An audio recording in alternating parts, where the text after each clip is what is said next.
ড্রামার শুরুতে জিংইউন সেক্ট সম্পর্কে বলা হয়, যেটি হলো সব কাল্টিভেশন সেক্টের প্রধান সেক্ট। সেখানে আমরা ফিমেল লিড জিংইউকে দেখতে পাই, যে কিনা এই সেক্টে 11 বছর ধরে গেট প্রহরীর কাজ করছে। তবে জিংইউর স্বপ্ন ও একদিন এই সেক্টের অনেক বড় পদে যাবে আর সেক্টের মুখ উজ্জ্বল করবে। ওখানেই আমরা জিংইউর সিনিয়র শুয়ানকে দেখতে পাই। তখনই দুজনেই ভিতর থেকে মাস্টারের কথা শুনতে পায়, যে মিংচু নামের একজন স্টুডেন্টকে বকাবকি করছিল। এই হলো মিংচু, এবং যে তার মাথায় ছাতা ধরে আছে সে হলো লু।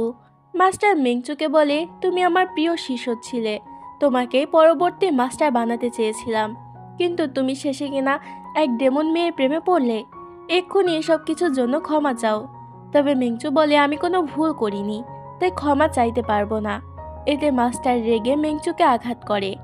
বাইরে থেকে এসব শুনে জিংইউ শুয়ানকে বলে, আপনার কি সত্যি মনে হয় সিনিয়র মিংচু এটা করতে পারে? শুয়ান জিংইউকে এসব কিছু নিয়ে ভাবতে নিষেধ করে। তখনই সেখানে চিংমান নামের একজন ডেমন মেয়ে চলে আসে আর এক প্রকার জিংইউ শুয়ানকে আঘাত করে ভিতরে ঢুকে যায়। তখন সেখানে সেক্টের মাস্টার জিংইয়ান বেরিয়ে আসে। চিংমান বলে, আপনার মতো বুড়োকে আমি এতক্ষণে মেরেই ফেলতাম যদি না আপনি মিংচু এর মাস্টার হতেন। আপনার এত সাহস হয় কি করে মিংচুকে আঘাত করার? মিংচু চিংমানকে সব বলতে নিষেধ করে। চিংমান বলে, চিন্তা করো না, আমি এসে গেছি তোমাকে এখান থেকে নিয়ে যেতে। সেক্টের স্টুডেন্টরা চিংমানকে অ্যাটাক করে। এটা দেখে শুয়ান চিংইউকে সেখানে থাকতে বলে লড়াই করতে চলে যায়, তবে কিছুক্ষণের মধ্যে আহত হয়ে যায়। মাস্টার চিংমানকে মারার জন্য নিজের তলোয়ার বের করে, তবে চিংমান নিজেকে ডিফেন্ড করতে চিংইউকে সামনে ধাক্কা দেয়, যার ফলে চিংইউ আহত হয়ে যায়। চিংইউ আঘাত পেতেই দেখা যায় বাই জিউশি নামের একজন কাল্টিভেটরের বুকে ব্যথা হয়ে ওঠে। এরপরে সিনে দেখা যায় চিংইউ এর এখনো জ্ঞান ফেরেনি। অনেক রাত হয়েছিল বলে শুয়ান সেখান থেকে চলে যায়। মাঝরাতে চিংইউ এর জ্ঞান ফিরে আসে। চিংইউ উঠে যাওয়ার সময় আবারও সেখানে জ্ঞান হারায়। এবার পরের দিন সকালবেলা সিনিয়র জিয়াং এর ডাকে চিংইউ এর জ্ঞান ফেরে। জিয়াং জিজ্ঞাসা করে, এখন কেমন আছো? চিংইউ বলে, এখন একটু ভালো আছি। জিয়াং বলে, তাহলে যাও, আজ তোমার গেট পাহারা দেওয়ার পালা, তাই নিজের ডিউটি পালন করো। চিংইউ বলে, আমাকে একটু দেখুন, আমার শরীরের অবস্থা একটুও ভালো না, আর আমি কিনা এখন ডিউটি করব? জিয়াং এর মন খারাপ হয়ে যায় আর বলে, তোমাকে তাড়াতাড়ি সুস্থ হতে হবে। মাস্টার বলেছে যতক্ষণ না তুমি সুস্থ হচ্ছ ততক্ষণ তোমার দায়িত্ব আমাকে পালন করতে হবে। মগের মুল্লুক নাকি? চিংইউ জিয়াং এর থেকে আরও জানতে পারে যে চিংমান আর মিংচুকে মাস্টার অনেক শাস্তি দিয়েছে। এরপর জিয়াং বলে, তুমি কি জানো যে তলোয়ার দিয়ে তোমাকে আঘাত করা হয়েছে সেটার নাম কি? সেটার নাম হলো পার্পল মুন শেভার, যেটা কিনা স্বয়ং ফান জিয়াও এর তলোয়ার। আচ্ছা, তুমি কি এটা জানো ফান জিয়াও আসলে কে? সে হলো গ্রেট মাস্টার, যে কিনা 200 বছর আগে পুরো সেলেস্টিয়াল রিয়েলমে আরোহণ করত। তার রাজত্ব শেষ হলে সে একদিন তার ছোট ভাইয়ের স্বপ্ন এসে বলে যে সে এখন স্বর্গে আছে আর স্বর্গীয় দেবতা দাচেং এর সেবা করছে। চিংইউ এসব শুনতে একদমই ইন্টারেস্টেড ছিল না আর বলে তার অনেক পিপাসা পেয়েছে। জিয়াং তো এসব কথা পাত্তা না দিয়ে নিজের বকবক চালিয়ে যেতে থাকে আর সবশেষে বলে, তোমার যা লাগবে তুমি আমাকে বলবে, তোমার এই বড় ভাই সবসময় তোমার পাশে আছে, একদম লজ্জা পাবে না। এগুলো বলে জিয়াং চলে যায়। চিংইউ তো অবাক হয়ে তাকিয়ে থাকে, কারণ ও তো জিয়াং এর কাছে পানি চেয়েছিল। যাই হোক, চিংইউ সিনিয়র লু এর কাছে যায় আর বলে ওকে কিছু মেডিসিন দিতে, যা খেয়ে একটু সুস্থ হতে পারবে। কিন্তু লু এখানে ঘোরের মধ্যে ছিল, কারণ মিংচুকে শাস্তি দেওয়া হচ্ছিল। আমরা বুঝতে পারি হয়তো মিংচুকে ও পছন্দ করে। লু সেখান থেকে চলে যাওয়ার আগে চিংইউকে বলে, যদি শরীর বেশি খারাপ হয় তাহলে শিয়াওচু পাহাড়ে গিয়ে গোল্ড ম্যারো ঘাস নিয়ে এসো। এরপর চিংইউ লু এর কথা মতো পাহাড়ে চলে আসে আর উপরে উঠে সেই ঘাস দেখে। তবে সেখানে একটি বানর ছিল যে কিছুতেই চিংইউকে সেটা নিতে দেবে না। চিংইউ বলে, ওই দেখো ওটা কি? বানরটা পিছনে ফিরলেই চিংইউ ঘাস নিয়ে নেয়। এরপর যখন বানরটি সামনে ফিরে ঘাসকে দেখতে পায় না, তখন চিংইউ বলে, আমি কি জানি, আমি তো কিছুই করিনি। বানরটি রেগে চিংইউকে ফেলে দেয়, তবে চিংইউ কম যায় না, বানরের লেজ ধরে টেনে ওকেও ফেলে দেয়। ওরা একেবারে নিচে পড়ার আগে কিছু একটা বানরকে ধাক্কা দেয়, যার ফলে ও একটি গাছের সাথে বাড়ি খায়। আর চিংইউ পানিতে পড়তেই যাবে, তবে কোনো একটি শক্তি ওকে বাঁচিয়ে নেয় আর ও পানির উপরেই ভেসে থাকে। তখন পানির ভিতর থেকে জিউশি বেরিয়ে আসে আর অবাক হয়ে চিংইউকে দেখতে থাকে। চিংইউ ভয় পেয়ে জিওশির দিকে যাচ্ছিল আর বলে আমাকে বাঁচিয়ে নিন, আমি সাঁতার জানি না। তবে জিওশি ওকে ধাক্কা দিয়ে পানি থেকে পাড়ে ছুঁড়ে মারে আর নিজেও সেখানে চলে যায়। বানরটি তখনও রেগেছিল, তাই জিওশির দিকে পাথর ছুঁড়ে মারে। জিওশিকে বাঁচাতে গিয়ে চিংইউ ওর উপরেই পড়ে যায় আর অনেকটা থতমত খেয়ে যায়। বানরটা লজ্জায় চোখ ঢেকে সেখান থেকে পালিয়ে যায়। চিংইউ জিওশিকে বলে আমি ইচ্ছা করে পড়িনি। আর আপনার নাম কি? জিওশি নিজের নাম বলে। চিংইউ বলে তোমাকে ধন্যবাদ আমাকে বাঁচানোর জন্য। জিওশি বলে ব্যাস এটুকুই, আর কিছু বলতে চাও না? চিংইউ তো কিছু বুঝতে পারে না আর কিছুক্ষণ ভেবে বলে বুঝেছি, আমি তোমার দায়িত্ব নিতে রাজি আছি। এটা বলেই চলে যায়। জিওশিও অবাক হয়ে তাকিয়ে থাকে। সেক্টে এসে চিংইউ গোল্ড ম্যারো ঘাস খেতে খেতে জিওশির কথাই ভাবছিল। চিংইউ এতক্ষণে জিওশিকে নিজের মনে রাজকুমার বানিয়ে নিয়েছে। তখন সেখানে সোয়ান আসে। চিংইউকে ঘাস খেতে দেখে সোয়ান নিজের আনা মেডিসিন লুকিয়ে ফেলে আর ভিতরে গিয়ে কিছু রোমান্টিক গল্পের বই দেখতে পায়। সোয়ান বলে তোমাকে কতবার বলেছি এসব বই পড়ো না। চিংইউ সোয়ানকে জিজ্ঞাসা করে আচ্ছা বিয়ের গিফটে কত টাকা জিনিস দিতে হয়? মানে চাইনিজদের রীতি হলো বিয়ে করতে হলে বিয়ের গিফট দিতে হবে। সোয়ান বকা দিয়ে বলে এসব নিয়ে না ভেবে কাল্টিভেশনে মনোযোগ দাও। চিংইউ বলে প্লিজ বলুন না। সোয়ান বলে আচ্ছা বলছি, বিয়ের উপহার মন থেকে দিতে হয়। কত টাকার দিলে বা কি পরিমাণ দিলে এটা কোনো ম্যাটার করে না। পরের দিন চিংইউ বিয়ের গিফট নিয়ে জিওশির কাছে আসে। জিওশি জিজ্ঞাসা করে এসব কি? চিংইউ বলে এগুলো আমার সারা জীবনের সঞ্চয়, যা দিয়ে আমি তোমার জন্য বিয়ের গিফট এনেছি। জিওশি বলে আমার জন্যই কেন? চিংইউ বলে বাহ, কাল না বলে গেলাম যে আমি তোমার দায়িত্ব নেব। এটা বলে জিওশিকে ফুল দেয়। জিওশি ফুলটা ভৎস করে দিয়ে বলে ইউ, কখনো তো সততার সাথে কথা বলো। চিংইউ মন খারাপ করে আর বলে আমি জানি তুমি অনেক সুন্দর দেখতে, তার তুলনায় আমি কিছুই না। কিন্তু আমি গল্পের বইয়ে পড়েছি ভালোবাসায় সব কিছু ম্যাটার করে না। তারপরও জিওশিকে চুপ দেখে চিংইউ ভাবে হয়তো জিওশি রাজি না, তাই উপহারগুলো নিতে যায়। কিন্তু তখনই জিওশি উপহারগুলো নিয়ে নেয় আর বলে আমি তোমার প্রপোজালে রাজি হয়েছি, এবার চলো। চিংইউ বলে কোথায় যাব? জিওশি বলে কেন, তুমি না আমার দায়িত্ব নিলে, এখন তো আমি তোমার, তাই তোমার সাথেই যাব আমি। চিংইউ বলে কিন্তু সেক্টে বাইরের লোককে অ্যালাউ করবে না, তাছাড়া তোমার মা বাবা তো তোমাকে নিয়ে চিন্তা করবে। জিওশি বলে আমার মা বাবা নেই, আমার কেউই নেই। চিংইউ অনেক সুইটলি বলে এখন থেকে তোমার জন্য আমি আছি। এরপর ওকে সেক্টে নিয়ে আসে। চিংইউ জিওশিকে চুপ থাকতে বলে, কেউ যেন টের না পায় যে এখানে কেউ আছে। জিওশি বলে যখন লুকিয়ে রাখবে তখন আমার দায়িত্ব কেন নিলে? চিংইউ বলে আমি ভেবেছিলাম 1-2 মাসে একটা ব্যবস্থা করে তোমাকে বিয়ে করব, কিন্তু আজই যে তুমি চলে আসবে এটা তো আমি জানতাম না। জিওশি বলে তোমার ভয় হচ্ছে না? যদি আমি কোনো ডেমন হই তাহলে তোমার অবস্থাও তো মিংচুয়ের মতো হবে। চিংইউ বলে আমার বিশ্বাস তুমি কোনো ডেমন হতেই পারো না, কারণ তুমি তো আমাকে বাঁচিয়েছো। এরপর চিংইউ খাবার নিতে যায়। ওকে এতগুলো খাবার নিতে দেখে সবাই হাসাহাসি করতে থাকে। চিংইউ সোয়ানের কাছে যায় আর বলে আপনার যদি কোনো পুরনো জামা কাপড় থাকে তাহলে আমাকে সেগুলো দিয়ে দেন। সোয়ান জিজ্ঞেস করে কেন? চিংইউ বলে আমি একটা জিনিস বানাবো তাই। সোয়ান এতে রাজি হয়ে যায়। তবে এই পুরনো জামা কাপড় জিওশি ফেলে দেয় আর বলে মরে গেলেও এসব পরবো না। চিংইউ অনেক বুঝিয়েও জিওশিকে রাজি করাতে পারে না। এরপর ও জিওশিকে খাবার খেতে বলে, কিন্তু জিওশি তাতেও না বলে দেয়। কি আর করার। সেদিন রাতে জিওশি খাটে আর চিংইউ নিচে শুয়ে পড়ে। মাঝরাতে জিওশি উঠে চিংইউর কাছে গিয়ে বলে ইউ, তুমি কি সত্যি বিশ্বাস করো আমি তোমাকে আঘাত করব না? এদিকে দেখা যায় লু মেংচু এর জন্য খাবার নিয়ে আসে জেলে। তবে মেংচু লুকে এখানে এভাবে আসতে নিষেধ করে এবং এটাও বলে ও কখনো নিজের কাজের জন্য রিগ্রেট করেনি। এটা শুনে লু কষ্ট পায় আর এটা বলে চলে যায় যে করেই হোক আমি আপনাকে বাঁচাবই। পরের দিন সকালে চিংইউ কাজে চলে গেলে সেখানে জিয়াং আসে আর উকি মেরে ভিতরে স্পষ্ট কিছু না দেখতে পেলেও বুঝতে পারে হয়তো ভিতরে কেউ আছে। কাজ থেকে ফিরতে চিংইউ এর রাত হয়ে যায়। তখনই ও দেখতে পায় লু মিংচুকে নিয়ে পালাচ্ছে। লু যখন চিংইউকে দেখে তখন চিংইউকে সাহায্য করতে বলে। চিংইউ ভয় পেয়ে যায় আর না বলতে যাবে তার আগে সেখানে মাস্টাররা চলে আসে। চিংইউ মাস্টারকে বলে আমি কিছুই করিনি, আমি তো শুধু এখান থেকে যাচ্ছিলাম। জিয়াং বলে মাস্টার ওর কথা বিশ্বাস করবেন না, আমি নিজে দেখেছি ও নিজের রুমে এক ছেলেকে রেখেছে, হয়তো সে কোনো ডেমন। ব্যাস, এবার ওদের তিনজনকে জেলে পুরে দেওয়া হয়। মিংচু চিংইউ এর কাছে ক্ষমা চায়, ওর জন্যই আর চিংইউর এই অবস্থা। মিংচু জিজ্ঞাসা করে, কিন্তু তুমি কি সত্যি নিজের ঘরে কাউকে রেখেছো? উত্তরে চিংইউ কিছু বলে না। দেখতে দেখতে ভোর হয়ে যায়। চিংইউ বাদে বাকিরা ঘুমিয়ে পড়েছে। তখনই সেখানে জিওশি চলে আসে।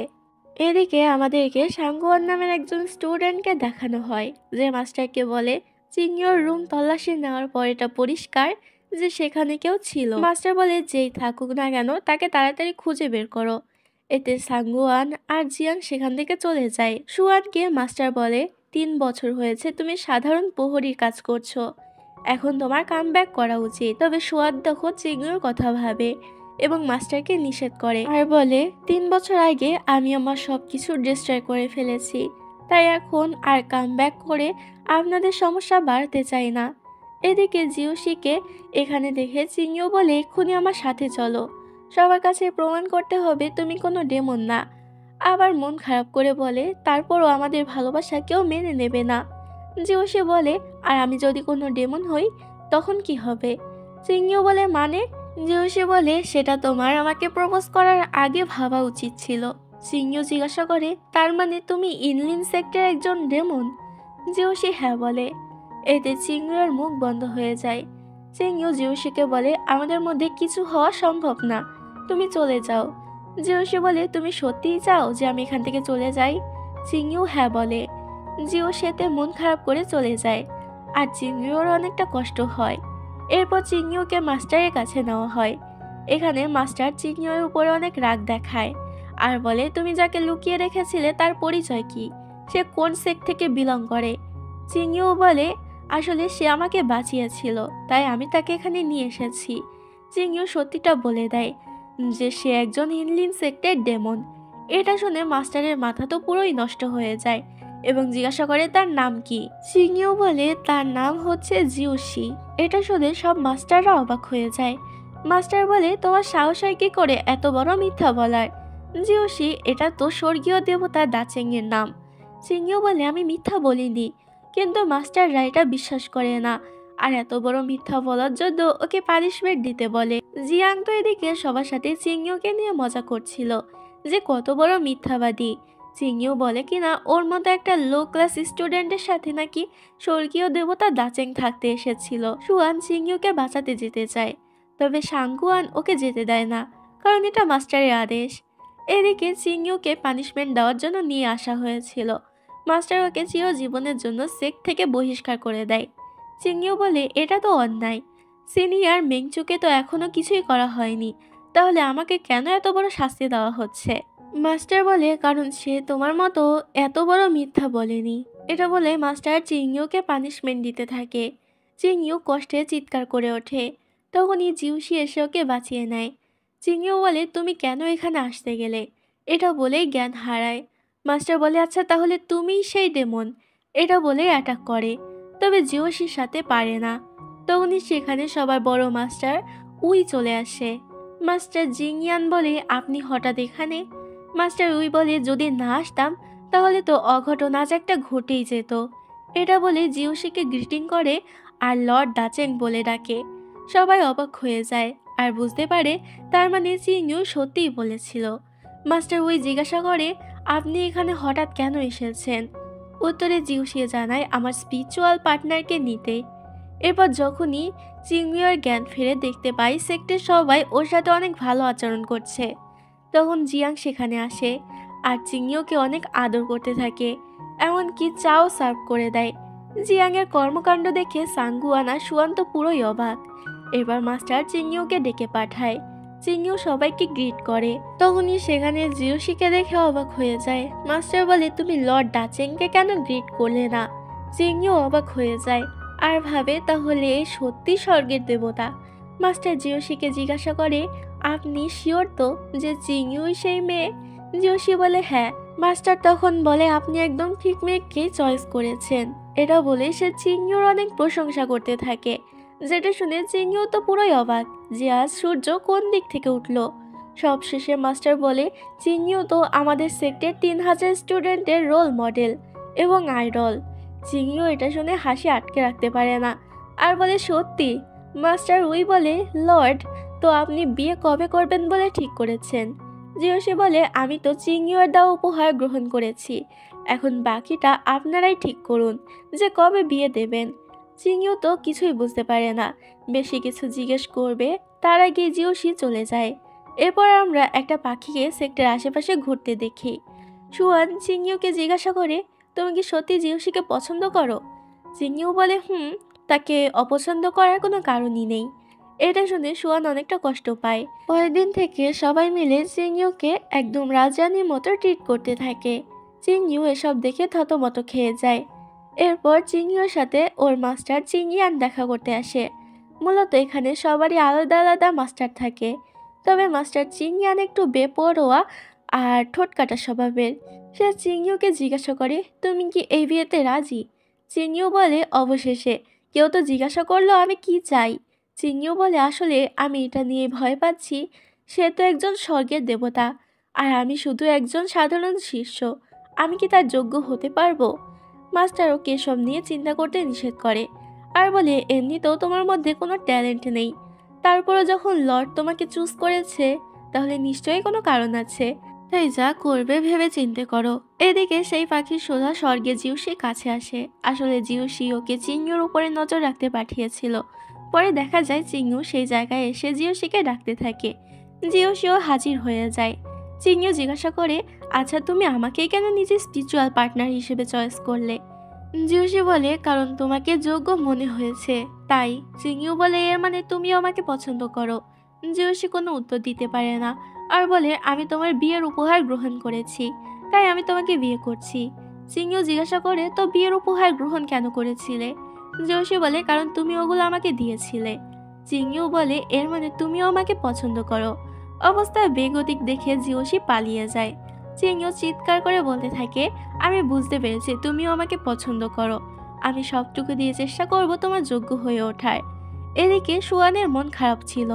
সাংগোয়ান এসে ওকে সান্ত্বনা দেয়। অতীতে সুয়ান যখন একটি ডেমনিক পাখির সাথে লড়াই করতে গিয়েছিল তখন আহত হয়ে নিজের সকল পাওয়ার হারায়। এই জন্যই ও সামান্য প্রহরীর কাজ করছে গত 3 বছর ধরে। এবার সেখানে চিংইও আসে আর সুয়ানকে বলে যাতে সুয়ান ওকে বিভিন্ন ধরনের স্পেল আর কাল্টিভেশন করা শেখায়। সুয়ান রাজি হয়ে যায়। চিংইও সুয়ানের জন্য অনেকগুলো ম্যাজিক্যাল পিল এনেছিল যেগুলো খেলে সুয়ান তাড়াতাড়ি রিকভার করতে পারবে। সুয়ান প্রথমে সেটা নিতে না চাইলেও চিংইও জোরাজোরিতে রাজি হয়ে যায়। পরের দিন সকল মাস্টার এবং স্টুডেন্টরা একজোট হয়। তখন সেখানে চিংইও বিয়ের পোশাকে চলে আসে। চিংইও সেখানে গেলে মাস্টার ওকে সেক্টের তলোয়ার হাতে তুলে দেয়, যেটার নাম ইউন ছিল। মূলত এটাই সেই পার্পল মুন সেবার। চিংইও আস্তে আস্তে সামনের দিকে এগোতে থাকে, যেটা দেখে সুয়ান তো অনেক বেশি মন খারাপ করে ফেলে। চিংইও অবশেষে সব কিছুর দিকে একবার চোখ বুলিয়ে নেয় আর সেখান থেকে চলে যায়। এরপর দেখা যায় চিংইওকে স্বর্গে নিয়ে আসা হয়, যেখানে ওর চাংতু আর নিংয়ানের সাথে পরিচয় হয়।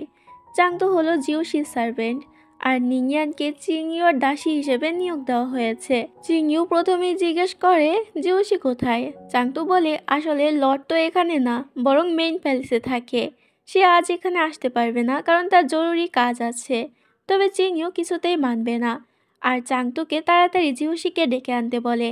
আজ ওদের বিয়ের প্রথম দিন বলে কথা। চাংতু জিওশির কাছে যায় এবং সব খুলে বলে, তবে জিওশি না বলে দেয়।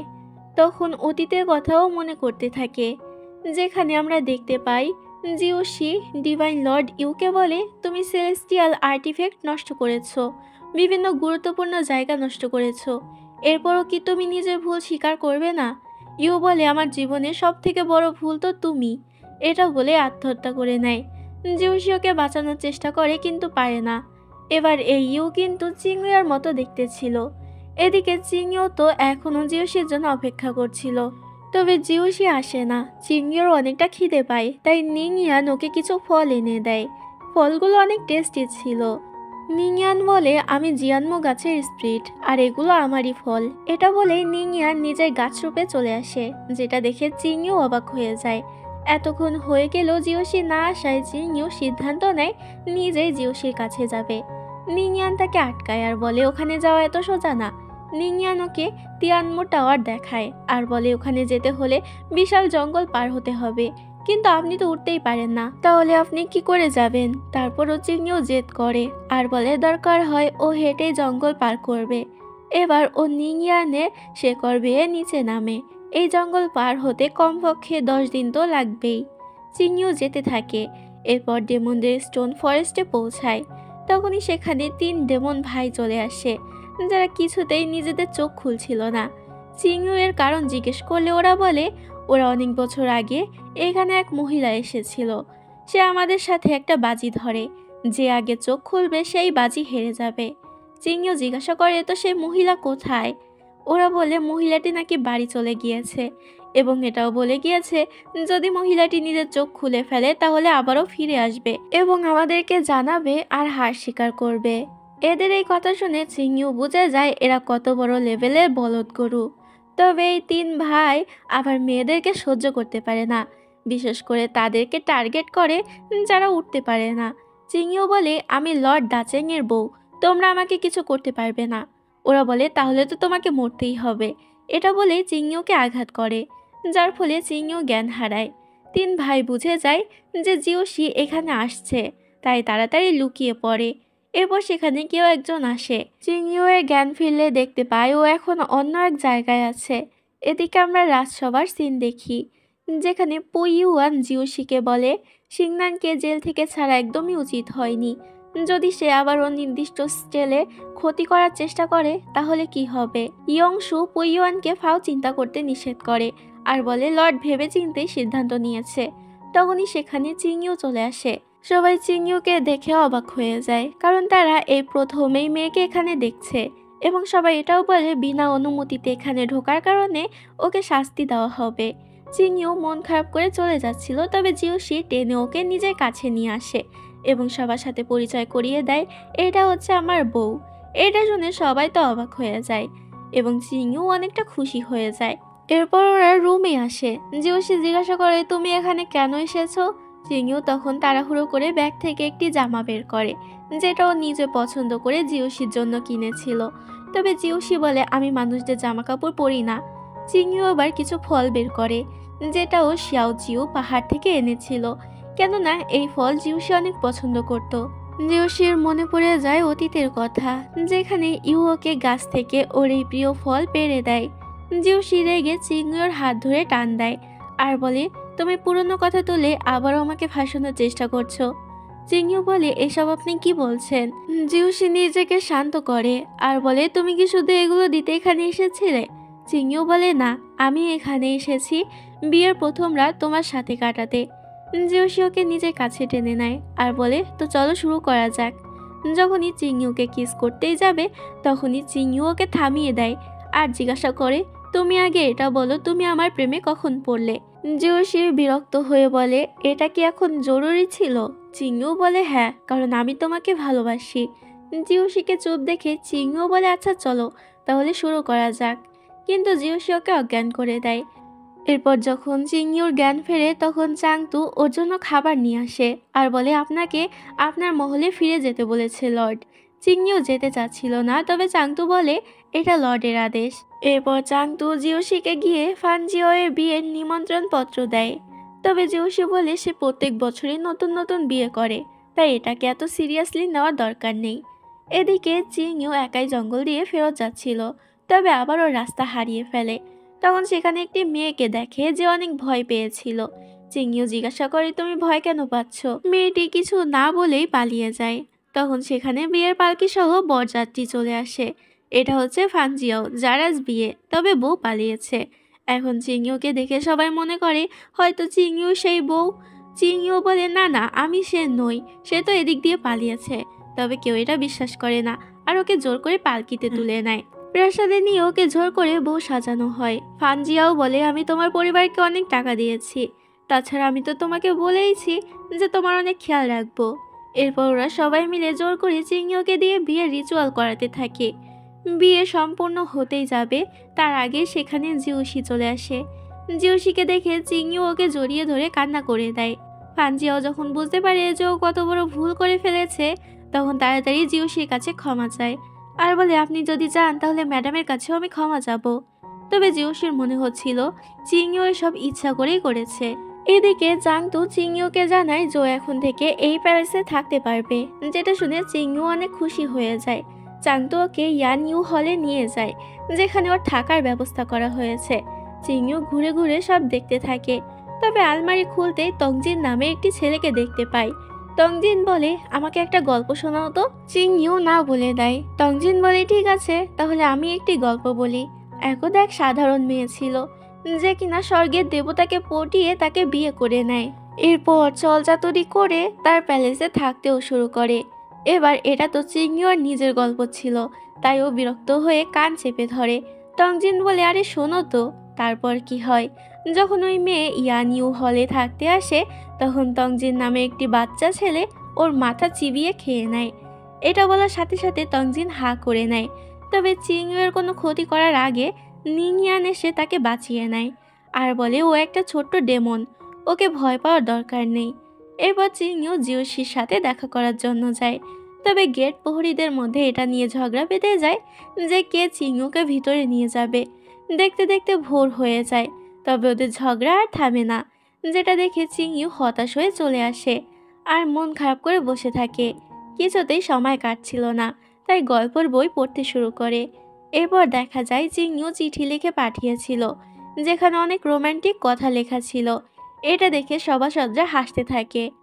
জিওশি যখন এটা দেখে অনেকটা অস্বস্তিতে পড়ে যায় আর কিছু না বলেই চলে যায়। ফানজিও বলে তোমরা যাই বলো না কেন, আমাদের ম্যাডাম কিন্তু অনেক রোমান্টিক। সবাই মুখ চেপে হাসতে থাকে। চিংইও গল্পের বই পড়ছিল, তখন সেখানে জিওশি আসে আর বলে এসব রোমান্টিক বই একটু কম করে পড়ো। এটা বলেই চলে যায়। চিংইও তো রেগে যায় যে এভাবে কি করে চলে গেল। ও কতক্ষণ ধরেই না জিওশির জন্য অপেক্ষা করেছে। রাতে লুকিয়ে আবারও জিওশির সাথে দেখা করতে যায় এবং অনেক রোমান্টিক কথা বলতে থাকে। জিওশি বলে একদম ওসব বই পড়ে আমার সাথে কথা বলতে আসবে না, আর কি মতলব নিয়ে এসেছো সেটা বলে ফেলো। চিংইও বলে আসলে আমি চাই যাতে তুমি আমাকে স্পেল আর ম্যাজিক ইউজ করা শেখাও। জিওশি বলে আমি কেন? চিংইও বলে কারণ তুমি আমার স্বামী, তোমার কাছে ছাড়া আর কার কাছে শিখবো। জিওশি এতে রাজি হয়। এই খুশিতে চিংইও বলে আমাকে একটা কিসে দিয়ে দাও। তবে দেখা যায় জিওশি চিংইওকে ধাক্কা মেরে বের করে দেয়। পরের দিন থেকে চিংইওর প্র্যাকটিস শুরু হয়ে যায়। জিওশি বুঝতে পারে যে চিংইওর পাওয়ার খুবই উইক, তবে অনেক চেষ্টার পরে ম্যাজিক দিয়ে আগুন জ্বালাতে সক্ষম হয়। এটা দেখে জিওশি অবাক হয়ে যায়। চিংইও এক্সাইটেড হয়ে জিওশিকে সেটা দেখায়, কিন্তু কিছুক্ষণের মধ্যে ওটা নিভে যায়। জিওশি তখন চিংইওকে বাইজিং ফায়ার দেখায়, যেটা দেখে চিংইও অনেকটা খুশি হয়ে যায়। অতীতে দেখা যায় জিওশি এবং ইউ একসাথে বাইজিং ফায়ার নিয়ে প্র্যাকটিস করছিল। পরের দিন দেখা যায় ফল খেতে খেতে চিংইওর মুখে অরুচি হয়ে গেছে। তবে এই স্বর্গে তো রান্নাঘর নেই যে ও রান্না করবে, তাই জিওশির কাছে গিয়ে অনেক বুঝিয়ে একটা রান্নাঘর তৈরির পারমিশন নিয়ে নেয়। জাংতু এসে বলে লর্ড মিস লিং দেখা করতে এসেছে। এটা শুনে তাড়াহুড়ো করে জিওশি চলে যায়। চিংইও ভাবে এই মিস লিংকে, যার জন্য এত তাড়াহুড়ো করছে। মিস লিংকে দেখানো হয় যে 81 বছর পর নিজের মিশন কমপ্লিট করে ফিরে এসেছে। জিওশি তাকে বাহবা দেয় এবং এই প্যালেসে থাকার অনুমতি দেয়। লিং আসলে ফানজিয়াও এর মেয়ে। তখনই সেখানে চা নিয়ে চিংইও আসে। জাংতু চিংইওকে লিং এর সাথে পরিচয় করিয়ে দেয়। জিওশি চিংইওকে বিয়ে করেছে জানতে পেরে লিং অনেক বেশি রেগে যায়, তবে কিছু বলতে পারে না। চিংইও এসবে পাত্তা না দিয়ে ভিতরে চলে যায় চা নিয়ে। জিওশি দেখে চা তো পুরোই ঠান্ডা। আসলে চিংইও রেগে ইচ্ছা করে এটা করেছে। জিওশি জিজ্ঞাসা করে এখানে কেন এসেছো? চিংইও বলে আমি দেখতে চেয়েছিলাম যে কে এই লিং, যার জন্য এত তাড়াহুড়ো করে এখানে এসেছো। জিওশি বলে তুমি ভুল ভাবছো, আমি শুধু অফিসিয়াল কাজের জন্য এখানে এসেছি। এটা শুনে চিংইও তো খুশি হয়ে যায় আর বলে আচ্ছা তাহলে অপেক্ষা করো, আমি এক্ষুনি চা গরম করে আনছি। এই কাণ্ড দেখে জিওশি নিজের হাসি আটকে রাখতে পারে না। এদিকে লিং নিজের বাবার উপরে রাগ করে এবং বলে জিওশি যে বিয়ে করেছে এটা আমাকে কেন জানাওনি। পাঞ্জিয়া বলে আসলে সব কিছু অনেক তাড়াতাড়ি হয়ে গেছে, আমি নিজেও এ বিষয়ে জানতাম না। রাতের বেলা দেখা যায় লিং কিছু ম্যাজিক করে একটি ছায়া মূর্তিকে ডাকে আর বলে যাও ওকে শেষ করে দাও। ওই ছায়া সোজা চিংইওর কাছে যায় এবং ওকে মারতে যায়। তবে তখনই চিংইউর ঘুম ভেঙে যায় আর কোনো মতে আঘাত থেকে বেঁচে যায়। চিংইউ নিজেকে রক্ষা করতে ইউন তলোয়ার বের করে, তবে যেহেতু ও সেটা ইউজ করতে পারতো না তাই ওই ছায়ার সাথে পেরে ওঠে না এবং কোনো মতে সেখান থেকে পালাতে থাকে। এদিকে ফানজিয়াওয়ের বারবার মনে হচ্ছিল লিং কোনো না কোনো গড়বড় করবে, তাই মেয়ের উপরে নজর রাখতে আসে। কিন্তু তখনই খেয়াল করে লিংয়ের তো কোনো ছায়া নেই। ফানজিয়াও বুঝে যায় লিং চিংইউকে মারতে পাঠিয়েছে, তবে লিং এর এতে কোনো যায় আসে না। এদিকে পালাতে গিয়ে চিংইউ খাদের কাছে চলে আসে।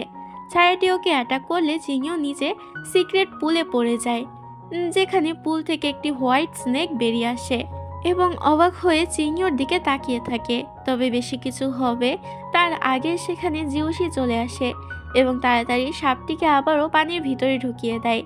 জিউসি রেগে জিজ্ঞেস করে, তুমি এখানে কেন এসেছো? চিংইউ বলে, আসলে একটা ছায়া আমাকে তাড়া করেছিল ছুরি নিয়ে এবং পালাতে গিয়ে আমি এখানে পড়ে গেছি। জিউসি বলে, মিথ্যা বলো না, আর তুমি এটা বলো যে পুরনো বন্ধুর সাথে দেখা হয়ে তোমার কেমন লাগলো? চিংইউ তো কিছু বুঝতে পারে না। জিউসি রেগে ওর গলা চেপে ধরে আর বলে, কতদিন নাটক করবে, এবার তো সত্যি স্বীকার করো। আচ্ছা, তুমি কি আমাকে এতটাই ঘৃণা করো যে আমাকে আবারও মারতে এসেছো, নাকি আবারও আমাকে সিল করতে এসেছো? চিংইউ এর অনেক কষ্ট হচ্ছিল, তাই জ্ঞান হারায়, তবে জিউসি ওকে ধরে নেয়। এরপর সুয়ানকে দেখতে পাই। মাস্টার ওর কাছে এসে চি ইয়াং ফলের বিষয়ে বলে যে ওটা দিয়ে সুয়ান আবারও রিকভার করতে পারবে। সুয়ান এতে খুশি হয়ে যায়। চিংইউ এর এখনো জ্ঞান ফেরেনি। চাংতু জিউসিকে বলে, ম্যাডাম বলেছিল তাকে নাকি কোনো ছায়া মারতে চেয়েছিল, কিন্তু তল্লাশি নেওয়ার পরে আমরা তেমন কিছুই পাইনি। এতে জিউসি চিন্তায় পড়ে যায়। আগুনে ঘি ঢালতে লিং বলে, এমনও তো হতে পারে হয়তো লেডি চিংইউ ইচ্ছা করে সিক্রেট পুলে গিয়েছিল এবং ধরা পড়ে যাওয়া এখন বাহানা দিচ্ছে। ব্যাস, জিউসির সন্দেহ আরও বেড়ে যায়। জিউসি সবাইকে আদেশ দেয় আরও ভালো করে ইনভেস্টিগেশন করতে। এদিকে চিংইউ এর জ্ঞান ফিরে আসে। চিংইউ এটা ভেবে মন খারাপ করে ফেলে যে হয়তো জিউসি ওকে ভালোবাসে না, তাহলে কেন ওকে বিয়ে করলো। এরপর আমরা দেখতে পাই জিউসির কাছে চাংতু আসে এবং বলে, তাড়াতাড়ি চলুন, নরকের যে সিলটি আপনি দিয়েছিলেন সেটা নড়বড়ে হয়ে গিয়েছে। তাড়াতাড়ি করে জিউসি সেখানে যায় এবং সিলটি আবারও ঠিক করে দেয়। ভিতর থেকে তখন একটি মেয়ের আওয়াজ শোনা যায় যে জিউসির উপরে হাসতে থাকে এবং জিজ্ঞেস করে, তুমি কি ওকে মেরে ফেলেছিলে? এটা বলে আরও হাসতে থাকে, তবে সব কিছুতে ওরা পাত্তা দেয় না। এরপর দেখা যায় জিউসি তংজিনকে ধরে নিয়ে আসে এবং বলে, তুমি তো সবসময় চিংইউর পাশাপাশিই থাকো, তো বলো সেদিন রাতে কি হয়েছিল? টংজিন বলতে না চাইলে জিউসি ওর কান টেনে ধরে এবং ওকে বলে, যদি তুমি বলতে রাজি হও তাহলে তোমাকে আমি এখান থেকে মুক্ত করে দেব। টংজিন এবার বলতে রাজি হয়ে যায় এবং বলে, সেদিন রাতে আমি একটি কালো ছায়াকে দেখেছিলাম যার হাতে একটি ছুরি ছিল এবং সে চিংইউকে মারার চেষ্টা করছিল। এটা শুনে তখন জিউসি বুঝতে পারে চিংইউ আসলে সত্যি কথাই বলেছিল। এরপর সেখান থেকে তংজিনকে ছেড়ে দেওয়া হয়। তংজিন যেতে যাবে, তবে তখনই সেখানে চলে আসে জিউসি। জিউসি বলে, আমি বলেছিলাম তোমাকে ছেড়ে দেবো, ছেড়ে দিয়েছি, কিন্তু এটা তো বলিনি যে তোমাকে আবারও বন্দি করতে পারবো না। এটা বলে ওকে আবারও ভিতরে পাঠিয়ে দেয় এবং জিউসি এটা করেছিল যাতে ও চিংইউর উপরে নজর রাখতে পারে। তখন সেখানে চাংতু আসে। চাংতু জিউসিকে বলে, আপনাকে দেখে আগের থেকে অনেকটা উইক মনে হচ্ছে। এটা শুনে জিউসি ভাবতে শুরু করে। পরের দিন সকালবেলা যখন চিংইউর ঘুম ভাঙে তখন তাড়াতাড়ি নিংয়ানোকে বাইরে নিয়ে যায়। চিংইউ দেখতে পায় বাইরে তো রান্নাঘরে সেট আপ করা হচ্ছে। ও গিয়ে চাংতুকে জিজ্ঞেস করে, এসব কি? চাংতু বলে, আসলে এটা লর্ডের আদেশ, সে বলেছে আপনার নাকি একটি কিচেন দরকার, তাই আপনার জন্য এখানে কিচেন বানানো হচ্ছে। তবে তারপরও চিংইউর রাগ একটুও কমে না। ও তো জিউসির উপরে অনেক বেশি অভিমান করেছিল। চাংতু জিউসিকে গিয়ে বলে, আমার মনে হচ্ছে ম্যাডাম এখনো আপনার উপরে রেগে আছে, আপনার উচিত তার সাথে গিয়ে দেখা করা।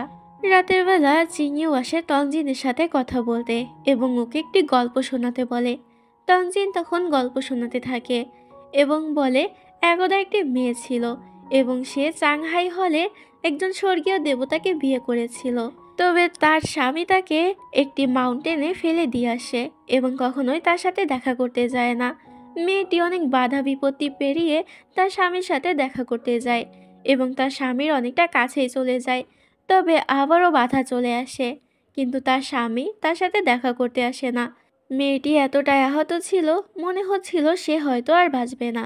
সে মনে করেছিল তার স্বামী তাকে একটুও ভালোবাসে না। তবে এটা তার ভুল ধারণা ছিল, কারণ প্রত্যেক দিন রাতে তার স্বামী তাকে লুকিয়ে দেখতে আসতো যখন সে ঘুমিয়ে থাকতো। হয়তো কোনো কারণ ছিল, এই জন্য সে তার সাথে সরাসরি দেখা করতে পারতো না। দেখা যায় সেদিন রাতেও যখন চিংড়ি অসুস্থ ছিল তখন লুকিয়ে লুকিয়ে জিউসি ওকে দেখতে এসেছিল। তবে এটা আবার তংজিন দেখে ফেলে। তংজিনকে আবার জিউসি দেখে ফেলে এবং নিজের সাথে করে নিয়ে যায়। এবার এগুলো শুনে চিংড়িও বুঝতে পারে তাহলে হয়তো নিশ্চয়ই কোনো কারণ আছে যার কারণে জিউসি ওর সাথে এমন ব্যবহার করছে, এবং এটাও কনফার্ম হয় হয়তো জিউসি ওকে ভালোবাসে। এতে অনেকটা খুশি হয়ে সেখান থেকে চলে যায়। পরের দিন ওরা দুজন মিলে রান্না করতে যায়। তবে রান্না করতে গিয়ে রান্নাঘরের অবস্থার 12টা বাজিয়ে দেয়। তবে যখন তংজিন সেখানে আসে, তিনজন মিলে অনেক কষ্টে সুস্বাদু রান্না করে ফেলে। চিংইও খাবার নিয়ে জিউসির কাছে আসে এবং ওকে খেতে দেয়। জিউসি যখন খাবার খায় তখন ওটা ওর কাছে অনেক বেশি ভালো লাগে। চিংইও জিজ্ঞাসা করে কেমন হয়েছে। জিউসি বলে একেবারে খারাপ না, ভালোই হয়েছে। তবে আসলে কিন্তু এটা ওর অনেক বেশি পছন্দ হয়েছিল। জিউসি মন ভরে খেতে থাকে। তবে তখনই চিংড়ির পেট থেকে আওয়াজ আসে। এতে জিউসি বুঝতে পারে চিংড়ি এখনো খাবার খায়নি এবং ওর খিদে পেয়েছে। চিংড়িকে জিজ্ঞাসা করে তুমি খাবার কেন খাওনি। চিংড়িও বলে আসলে খাবার শেষ হয়ে গিয়েছে, আমি ফিরে গিয়ে আবারও বানাবো, তখন খেয়ে নেব। তবে জিউসি বলে এর কোনো দরকার নেই, তুমি এখনই এখানেই খেয়ে নাও। চিংড়িও এতে খুশি খুশি রাজি হয়ে যায়। জিউসি জিজ্ঞেস করে তাহলে বসে কেন আছো। এতে চিংড়িও বলে আসলে আমি একটাই চপস্টিক এনেছিলাম। জিউসির আর কোনো উপায় থাকে না, তাই নিজের চপস্টিক দিয়ে ওকে খাইয়ে দেয় এবং নিজেও খেতে থাকে। চিংড়িও যখন সেখান থেকে চলে যাবে, জিউসি ওকে জিজ্ঞাসা করে তোমার কি সত্যি হোয়াইট স্নেকের কথা মনে নেই। আচ্ছা তুমি কি জানো 11 বছর ধরে ওকে এখানে বন্দি করে রাখা হয়েছে এবং আজকে হোয়াইট স্নেকের শেষ দিন, তার মানে ও ওখানেই মারা যাবে। মূলত জিউসি এটা এজন্যই বলছিল কারণ ও দেখতে চাইছিল যে এটা শোনার পরে চিংড়িওর রিয়াকশন কেমন হয়। তবে চিংড়িও তেমন কোনো রিয়াকশন না দিয়ে সেখান থেকে চলে যায়। এরপর দেখা যায় চিংড়িও রুমে বসে কাল্টিভেশন করছে। তবে হঠাৎ করে জিউসির বুকে ব্যথা হয়ে ওঠে। জিউসি তাড়াতাড়ি চিংড়িওর কাছে আসে এবং চিংড়িওকে কাল্টিভেশন করতে দেখে। তবে চেক করে বুঝতে পারে এইটা শুধুমাত্র একটি পাপেট, অর্থাৎ চিংড়িও ফাঁকি দিয়ে কোথাও যেন গিয়েছে। তো এই টান টান উত্তেজনার মধ্যে দিয়েই আজকের পার্টটি শেষ হচ্ছে। দেখা হবে পরের পার্টে।